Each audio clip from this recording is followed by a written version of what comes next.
Well, it is great to see everyone on this fine morning. Glad that we all made it through the snowstorm okay. You know, our God is the all-knowing creator of the universe. He created everything with just a spoken word. He spoke and it happened. And our God, he directly inspired the writing of the Bible. He gave the apostles and prophets what they needed to write down his inspired word. Because of this, the Bible should accurately describe the natural world. It should be an accurate representation of the animals, the plants, the geology, the astronomy. It should be an accurate description of the natural world. But skeptics claim that the Bible is full of scientifically inaccurate information. You can find books and websites and YouTube channels all dedicated to supposed scientific inaccuracies in the Bible. And this could honestly shake the faith of a Christian. You know, imagine a young person who has grown up in the church and their whole life they've been taught the Bible is inerrant, perfect word of God. And then some professor or some YouTube channel starts saying, well, this is scientifically wrong and this is scientifically wrong. That could seriously shake their faith. And so we, as God's people, we need to know how to answer these, accusations. So today, we're doing another one of our Addressing Alleged Contradictions sermons. We've been doing these throughout the year, addressing various alleged contradictions. And to be honest, today's not so much about contradictions as an accusation made against the Bible, but we'll be talking about alleged scientific mistakes. Now you notice the big word, alleged. These are alleged mistakes. They're not actual legitimate mistakes in the Bible. Now, I'm not going to list for you right now all the ones we're going to talk about, but we're first going to start looking in Leviticus 11, and we'll see a number of accusations made about that section. Then we're going to look at a few others throughout the Bible that people say are scientific mistakes. Now today, we're not getting into the creation versus evolution debate. That's not what we're talking about today. We've done that in the past. We have seminars on our YouTube channel and our website by very intelligent men, Jeff Miller and Eric Lyons, who address that issue in way better detail than I could. So if you want to know more about the science or the evolution versus creation debate, go look up those videos. For today, let's turn to Leviticus 11 and look at some supposed difficulties with the dietary laws in Leviticus 11. Now, Leviticus 11 lists out the animals that the Jews were allowed and not allowed to eat, the clean and unclean animals. And the first question that people put forth, or at least is first one we're addressing today, are bats birds? Here's the accusation. Leviticus 11, 13 through 19, and Deuteronomy 14, 11 through 18, both list bats among the unclean birds. Let's read. Leviticus 11, starting in verse 13. These, moreover, you shall detest among the birds. They are abhorrent, not to be eaten. The eagle and the vulture and the buzzard and the kite and the falcon in its kind, every raven in its kind, and the ostrich and the owl and the seagull and the hawk in its kind, and the little owl and the that one's always throws me off, cormorant. I'm not sure what that is, but there you go. And the great owl, and the white owl and the pelican and the carrion vulture and the stork and the heron in its kind, and the hoopie and the bat. So, skeptics will look at this and say, well, bats aren't birds. They're flying mammals. You know, birds have feathers and lay eggs. Bats are mammals that have fur and give birth to live young. They're not the same kind of creature. So, is this an example of the Bible being scientifically inaccurate? Well, to answer that, we need to understand the issue a little bit better. See, the thing about this is that the modern method of classifying animals is based on Linnaeus's taxonomy in Systema Naturae, which was written in 1735. And he classified things as mammals, birds, amphibians, bony fish, insects, and invertebrates. That's what most of us learn in school, right? There's mammals, there's birds, there's all these different types of animals. But that wasn't written until 1735. God, through Moses, did not use the modern method of classifying animals. And this is something that we have to be careful when we're talking about science, is, to be honest, a lot of people seem to think that we today have the peak of knowledge and classification, and if anybody doesn't use our systems, then they're just ignorant. And so you'll see people say, well, God obviously misclassified these things. But God didn't use human classification systems. But okay, well, how did God classify animals? If he didn't use Linnaeus's taxonomy, how did God classify them? Well, to answer that, we need to go to Genesis 1. Genesis 1, and we're going to look at verses 20 through 25. Genesis 1, starting in verse 20. This is the creation account. And we read in verse 20, "Then God said, 'Let the waters teem with swarms of living creatures, and let the birds fly above the earth in the open.' It was good. Them saying, 'Be fruitful and multiply, and fill the waters and the seas, and let birds multiply on the earth.'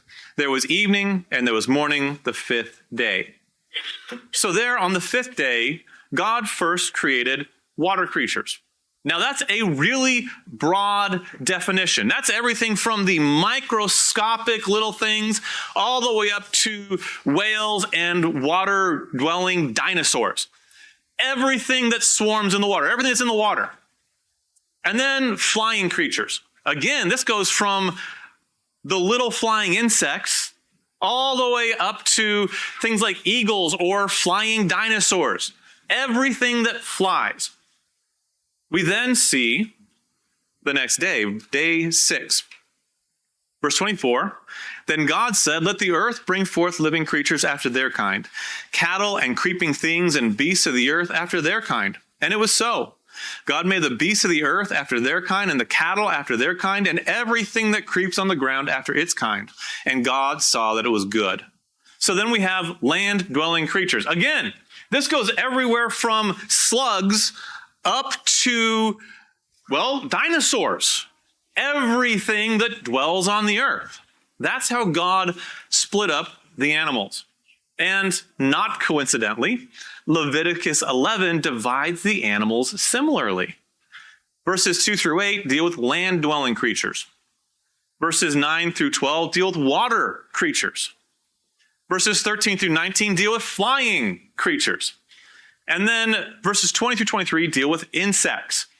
The only difference in this list is their order and the fact that insects are addressed separately than in Genesis. So that's how God was classifying the animals. Now, if this is the case, someone might ask, then why does the text say birds instead of flying creatures?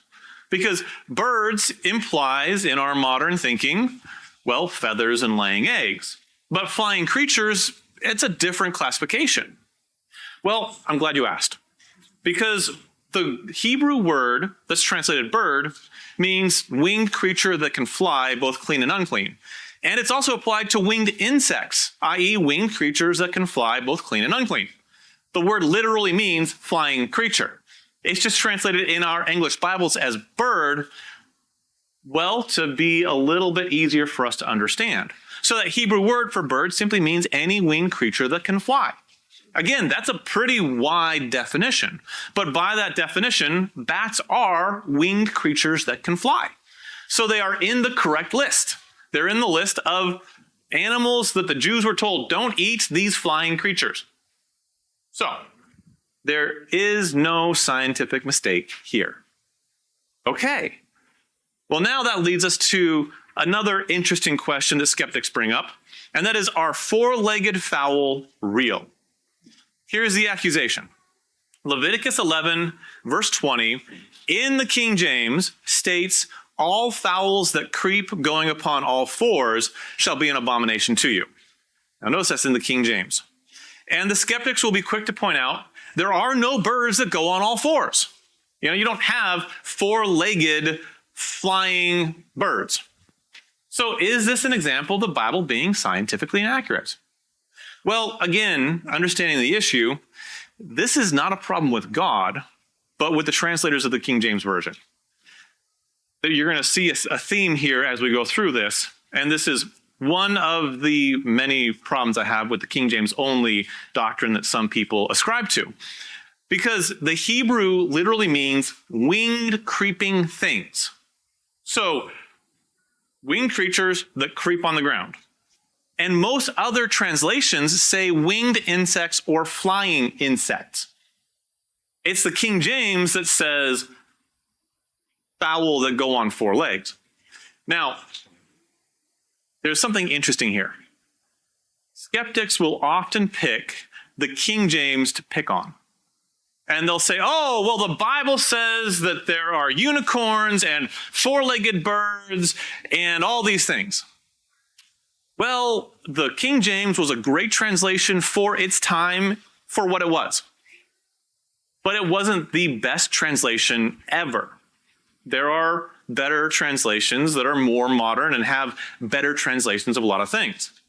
Thus, there is no scientific mistake here. Just a misunderstanding by the translators of the King James Version. But that leads us to another question about that same section. Grasshoppers don't walk on all fours, do they? Here's the accusation. Leviticus 11, verses 20 through 23, speaks of all flying insects that creep on all fours. And this includes grasshoppers. Now, grasshoppers are singled out here just because it's an easy thing to look at. But okay, the skeptics will say grasshoppers and other insects have 6 legs, not 4.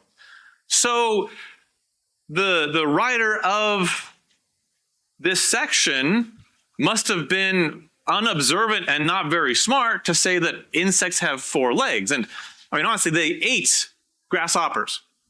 So you would think they'd notice 1, 2, 3, 4, there's 6 legs on this thing I'm eating. So is this an example of the Bible being scientifically inaccurate? Well, again, we need to understand the issue. See, Moses and the other Israelites were observant enough to know how many legs insects have. I mean, you'd have to be pretty unobservant to eat a grasshopper and not notice it's got 6 legs. So what's going on here? Well, Moses is using a colloquial expression that his readers would easily understand. A colloquialism is a statement or phrase that is common in a particular culture that isn't strictly literal. We use colloquialisms all the time, and they are spread throughout the Bible. Let's give some similar modern colloquialisms just to drive home that this is a really common thing. Talk about centipedes. The word centipede means 100 feet. But centipedes generally have closer to 30 legs, not 100. But yet we still call them centipedes and not 30-apedes. And depending on their size, they'll have more or less feet, legs. And so it's not like we look at them and say, oh, wait, hold on. This is a 45-apede. We just call them a centipede. Or what about millipedes, meaning 1,000 feet? They generally have closer to 400 legs. In fact, according to my reading, the millipede with the most legs counted was 750. Can you imagine that job? This big old creepy insect, and you're having to okay. But again, we don't go through and say it's a 750-apede or 400-apede. We just say millipede. Okay, are scientists being scientifically inaccurate by calling it a millipede or a centipede? No. Numbers are often used in a more representative sense than in a strictly literal sense. And it fascinates and bugs me that scientists will understand this concept unless it comes to the Bible. And skeptics will understand this concept, except when it comes to the Bible. When it comes to the Bible, they suddenly become strictly literal and they misunderstand every little figure of speech. Interesting, isn't it? So what was Moses communicating here? If he's not saying that insects have 4 legs, what was he communicating? Well, in contrast to birds, which are winged creatures that when they walk upright, or sometimes hop upright, insects are winged creatures that walk horizontally. Birds, they're winged, they have legs, but they're upright. Insects, they're horizontal. They walk on all their legs. So they're going on all their legs. And it's a common saying to say that something goes on all 4s, but it's not a common saying in any language to say they go on all 6s. And you might have to explain that a little bit more. Even if you did say, yeah, they walk on all 6s, someone would be like, hold up, I've never heard this before. What are you talking about? But all 4s, people generally get it that, okay, it goes on all of its legs. So there is no scientific mistake here. A skeptic may not like that answer, but that's the answer to the question. Now that finishes up the difficulties with Leviticus 11 we're going to address. There's a few other ones, but for the sake of time, I didn't want to do the entire sermon on Leviticus 11. We're going to move on to some other supposed scientific inaccuracies. Let's talk about, did the sun really stand still? Turn to Joshua 10 through 14.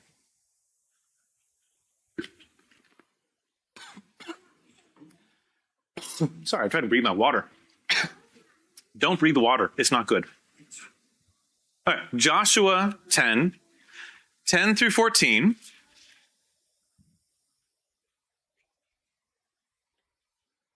And we read, and the Lord confounded them before Israel, and he slew them with a great slaughter at Gibeon, and pursued them by the way of the ascent to Beth Horon, and struck them as far as Azekah and Mekdah. And as they fled from before Israel, while they were at the descent of Beth Horon, the Lord threw large stones from heaven on them as far as Azekah, and they died. There was more who died from the hailstones than those whom the sons of Israel killed with the sword. Then Joshua spoke to the Lord in the day when the Lord delivered up the Amorites before the sons of Israel.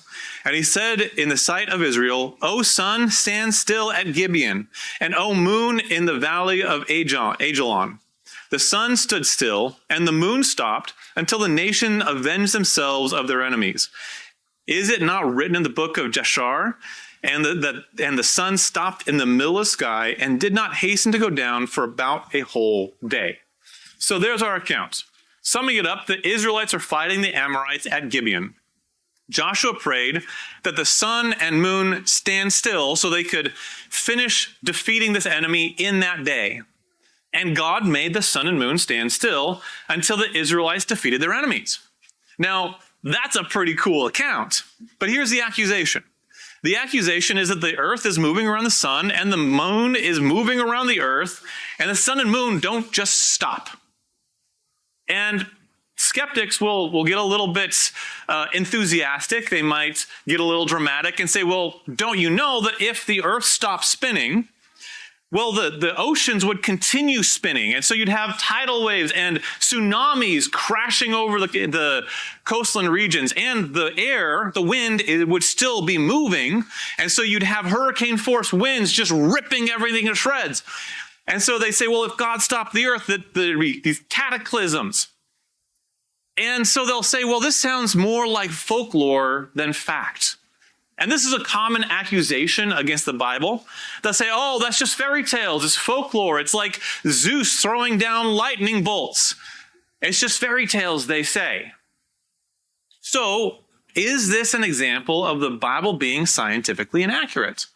Because that's a pretty big statement that the sun and moon stood still.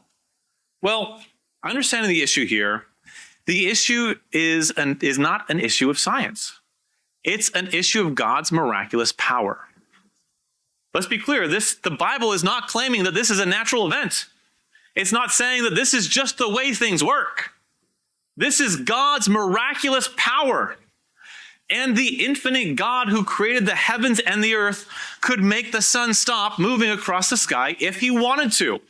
He is that powerful that he's also smart enough to know that if he stops the earth, he's going to have to stop the seas and the wind also. He's in control of all of it. But let's just for the sake of discussion, talk about God's power for a minute. Because that's really what this question is about God's power. God created the universe with a word. We read that in Genesis 1, that he spoke and it was. And God made light to shine on the earth before he even made the sun. Let's go over there. This is a really important thing for us to look at. Genesis 1. Pick up the reading at verse 3. Genesis 1, starting in verse 3. Then God said, "Let there be light." And there was light. God saw the light was good, and God separated the light from the darkness. God called the light day, and the darkness he called night. And there was evening, and there was morning one day. Now we look down at verse 14, and we read, "Then God said, let there be lights in the expanse of the heavens to separate the day from the night, and let them be for signs and for seasons and for days and years. And let them be for lights in the expanse of the heavens to give light on the earth." And it was so. God made the two great lights, the greater light to govern the day and the lesser light to govern the night. He made the stars also. He placed them in the expanse of the heavens to give light on the earth and to govern the day and the night and to separate light from darkness. And God saw that it was good. There was evening and there was morning the fourth day. You see what happens there? God doesn't create the sun, moon, and stars until day 4. But at the very beginning, day 1, he created light. And it wasn't some like ethereal glow, because he says there was night and day, which is caused by the rotation of the earth. So this was God creating miraculous light before the sun even existed. And God upholds all things by the word of his power. Turn with me to Hebrews 1. Hebrews 1. Now this is talking specifically about Jesus, who is deity. And we read, "He is the radiance of his glory and the exact representation of his nature." And look at this. "And upholds all things by the word of his power. When he had made purification for sins, he sat down at the right hand of the majesty on high." He upholds all things by the word of his power. By the word. He just speaks and it is. God has the power to keep the sun and moon from moving across the sky for a day if he wanted to. But then people will say, well, how exactly did God do this? And before we look at some of the could-haves, I want to talk about this just for a sec.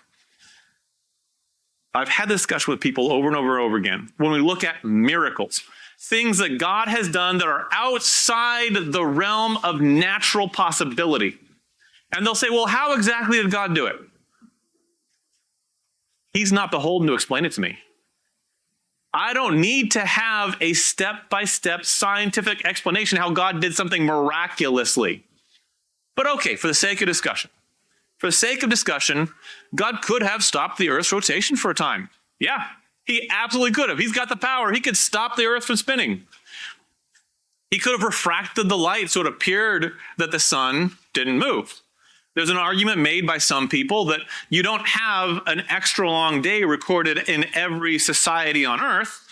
And so their argument is made that he could have made localized light so it looked like the sun and moon didn't move for the Jews in that area, but everybody else had just a regular day.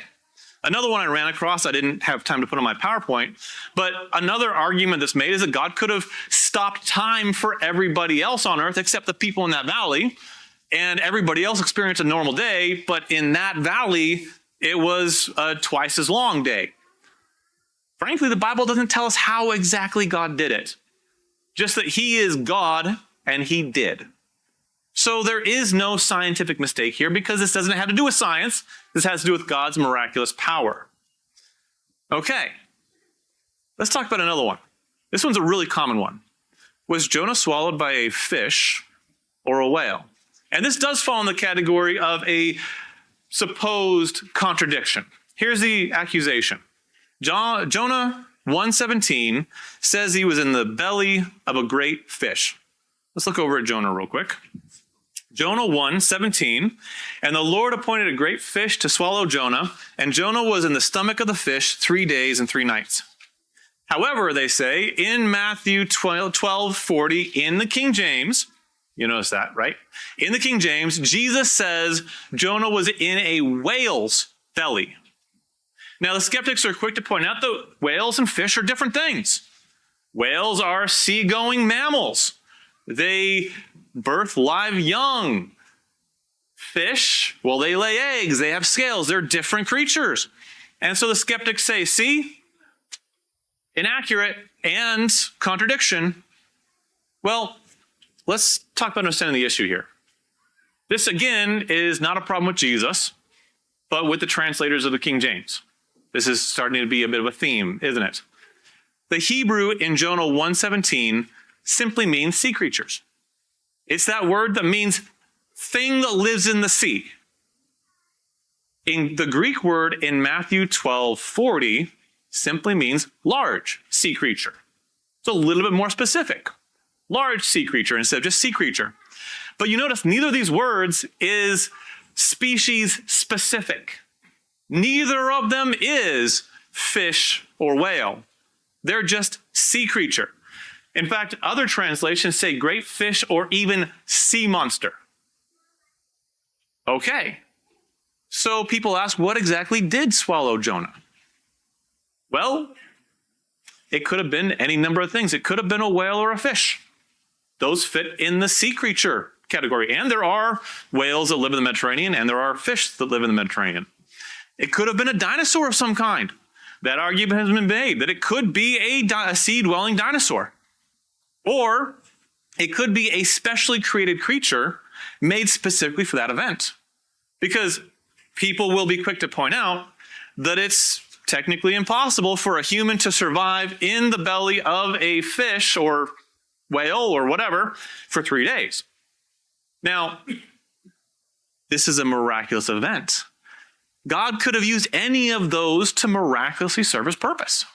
He could have created a special creature that a human could live inside its belly for 3 days without dying.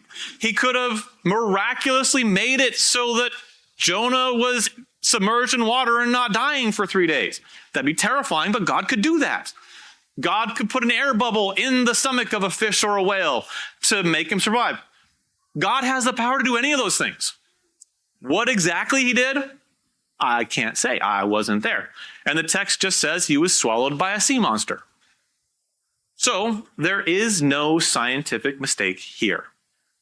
Miraculous, yes. Outside of the realm of natural possibility, yes.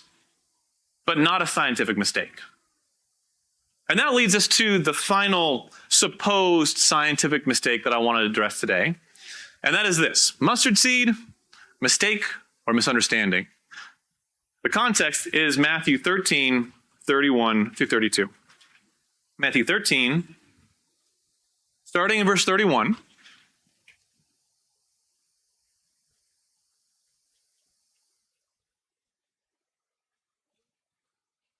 And we read verses 31 and 32. He presented another parable to them, saying, "The kingdom of heaven is like a mustard seed, which a man took and sowed in his field. And this is smaller than all other seeds, but when it is full grown, it is larger than the garden plants and becomes a tree, so the birds of the air come and nest in its branches." Now, let's talk about this parable for just a minute so we understand what's being said.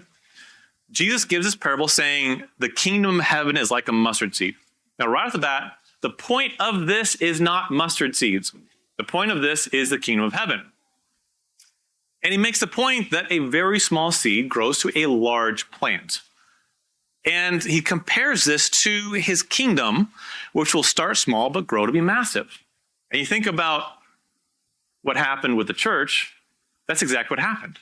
Day of Pentecost, you have the 12 apostles and a couple hundred people who were still faithful after Jesus was killed and resurrected.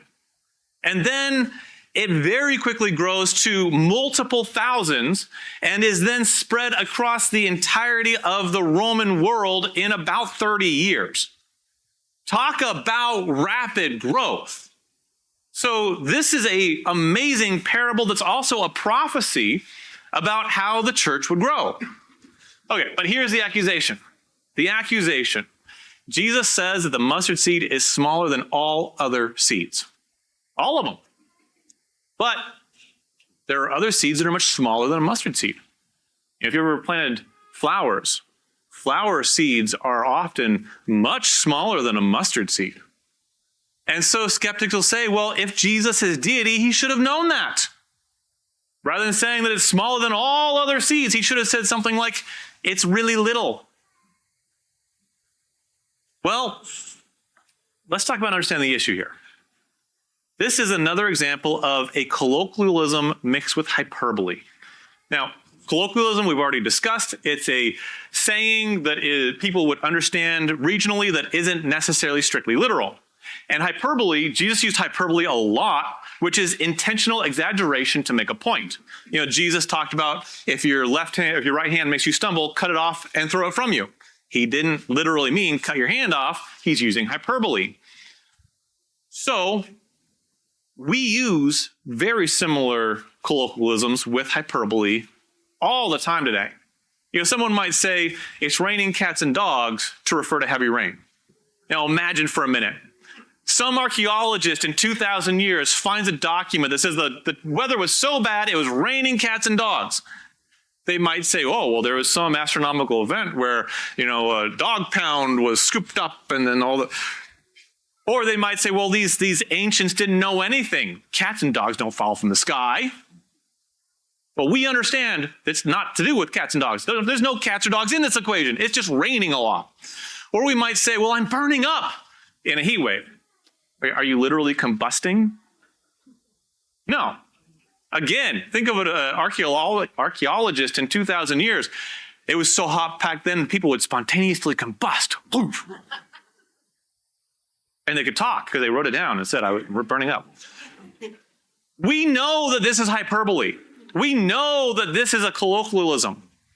So Jesus is not saying the mustard seed is the smallest seed in the world. He's not saying it nowhere in the world is there any smaller seeds.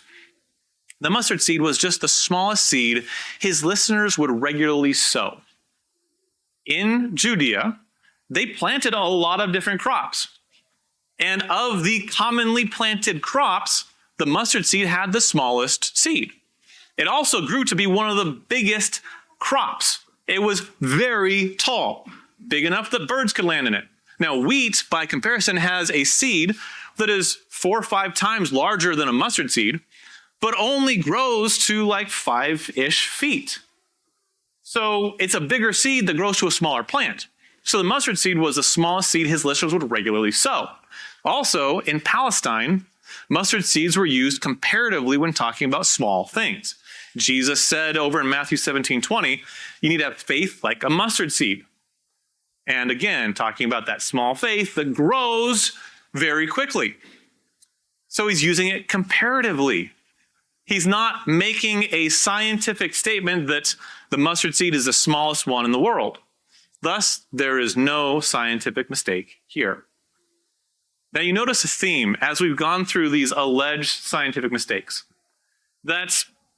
These are either mistranslations by a translation of the Bible, or intentionally misunderstanding a colloquialism or a saying, or a situation of God's miraculous power doing something that is outside of the realm of scientific possibility.